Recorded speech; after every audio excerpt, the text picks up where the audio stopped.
दोस्तों, महाभारत का वो सच जो हमसे छुपाया गया। दोस्तों, आपने B.R. चोपड़ा द्वारा निर्मित महाभारत तो पक्का देख रखी होगी, लेकिन दोस्तों वो महाभारत पूरी नहीं है। उसमें अभी भी कई ऐसे राज्य हैं जो हमें नहीं दिखाए गए। तो चलिए जानते हैं उस राज्य के बारे में। लेकिन उससे पहले अगर आप हमारे चैनल पर नए हैं तो चैनल को सब्सक्राइब जरूर कर दीजिएगा। दोस्तों, आखिर द्रौपदी ने क्यों बनाया था कर्ण के साथ अवैध संबंध? मित्रों, यह सवाल आपको अजीब जरूर लग सकता है, लेकिन जो सवाल ग्रंथों में छुपाया गया है उसे उजागर करना भी बहुत जरूरी होता है। मित्रों, द्रौपदी सिर्फ 5 पांडवों की पत्नी नहीं थी, बल्कि एक और व्यक्ति से प्रेम भी करती थी। लेकिन इतिहास में इस सच को छुपा दिया गया। आखिर वह कौन था जिसका द्रौपदी से था गहरा संबंध? दोस्तों, जब द्रौपदी और 5 पांडव वनवास के 12वें वर्ष में थे, तब एक दिन जब द्रौपदी अपने पतियों के साथ जंगल में थी, तब उन्होंने एक वृक्ष पर लगे सुंदर जामुन के गुच्छे को देखा। द्रौपदी पके हुए जामुन को देखकर ललचा गई और उसने उस पके हुए जामुन के गुच्छे को तोड़ लिया। जैसे ही द्रौपदी ने जामुन का गुच्छा तोड़ा, अचानक वहां श्री कृष्ण प्रकट हुए। उन्होंने द्रौपदी को रोकते हुए कहा, हे द्रौपदी, यह कोई साधारण जामुन नहीं है। यह एक साधु की 12 वर्षों की तपस्या का फल है। वह साधु आज इस जामुन को खाकर अपना उपवास समाप्त करने वाला था, किंतु तुमने इसे पहले ही तोड़ लिया, जिससे तुम्हें साधु के श्राप का सामना करना पड़ेगा। यह सुनकर द्रौपदी घबरा गई और कृष्ण से बोली, हे माधव, मुझे आप इस श्राप से बचाइए। श्री कृष्ण ने गंभीर स्वर में कहा, इसका केवल एक ही उपाय है। यदि तुम इस वृक्ष के नीचे जाकर अपने जीवन का एक ऐसा सत्य बोलो जिसे तुमने अब तक सबसे छुपाया हो, तो यह जामुन का गुच्छा पुनः वृक्ष पर लौट जाएगा।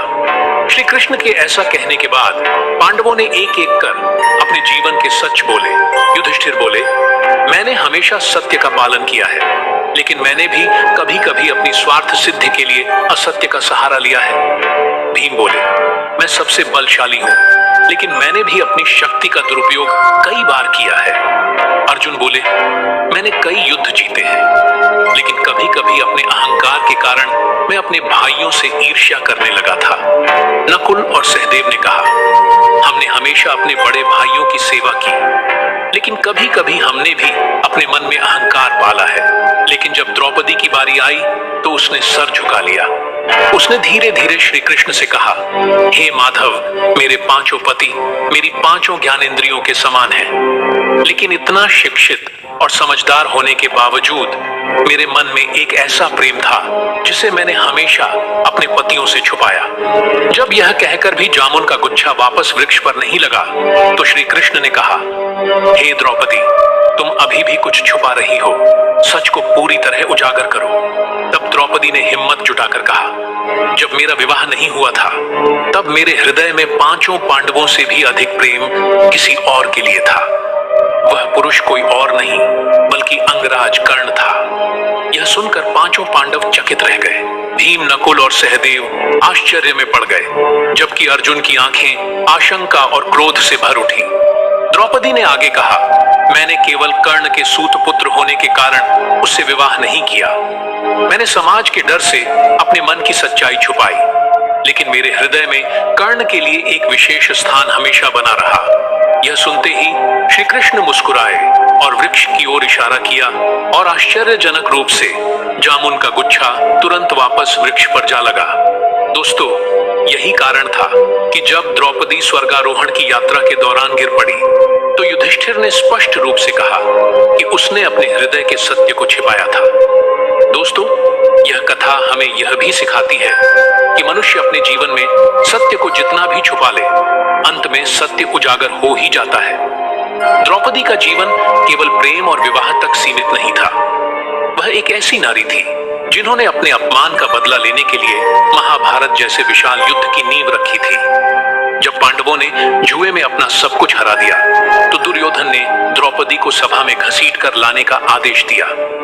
यह वह क्षण था जब द्रौपदी का अपमान चरम पर पहुंच गया। दुर्योधन और दुशासन ने उनके चीर को खींचने की कोशिश की, लेकिन भगवान श्री कृष्ण की कृपा से उनका चीर अनंत हो गया। इस अपमान ने द्रौपदी के हृदय में प्रतिशोध की आग जला दी। उन्होंने प्रतिज्ञा ली कि वह दुशासन का रक्त से अपने बालों को धो लेंगे और कौरवों का नाश करवा देगी। इस घटना के बाद द्रौपदी ने पांडवों को प्रेरित किया कि वे कौरवों के खिलाफ युद्ध करें। लेकिन इस अपमान के बीच भी द्रौपदी के मन में कर्ण के प्रति एक कोमल भाव रहा। वह जानती थी कि कर्ण कौरवों के पक्ष में है और युद्ध में उनका सामना पांडवों से होगा। यह विचार उसके लिए पीड़ादायक था। महाभारत के युद्ध में जब कर्ण और अर्जुन का अंतिम युद्ध हुआ तो द्रौपदी दूर से यह सब देख रही थी। दोस्तों, जब अर्जुन ने कर्ण का वध किया तो द्रौपदी के हृदय में एक अजीब सी पीड़ा उठी। वह जानती थी कि कर्ण कोई साधारण योद्धा नहीं थे। वह पांडवों के अज्ञात भाई थे और उनके प्रति द्रौपदी का प्रेम अब भी जीवित था। दोस्तों, ये प्रेम तब शुरू हुआ जब द्रौपदी ने कर्ण को स्वयंवर से पहले एक युद्ध में देखा था। कर्ण की धनुर्विद्या और उनकी आंखों में जलता आत्मविश्वास द्रौपदी को आकर्षित कर गया। लेकिन समाज की रूढ़ियों और कर्ण के सूत पुत्र होने के कारण द्रौपदी ने अपने मन की बात को दबा दिया। दोस्तों, स्वयंवर में जब कर्ण ने धनुष उठाया तो द्रौपदी का मन एक पल के लिए डोल गया। लेकिन राजा द्रुपद की योजना और सामाजिक दबाव के कारण द्रौपदी ने कर्ण को अस्वीकार कर दिया। यह निर्णय उनके लिए आसान नहीं था। उनके मन में कर्ण के लिए एक विशेष स्थान बन चुका था जो जीवन भर उनके साथ रहा। दोस्तों, यह कथा हमें यह सिखाती है कि प्रेम केवल मिलन में नहीं बल्कि त्याग और समर्पण में भी पूर्ण हो सकता है। तो मित्रों, यह थी आज की वीडियो। इस वीडियो पर आपकी क्या राय है, हमें कमेंट के माध्यम से जरूर बताएं।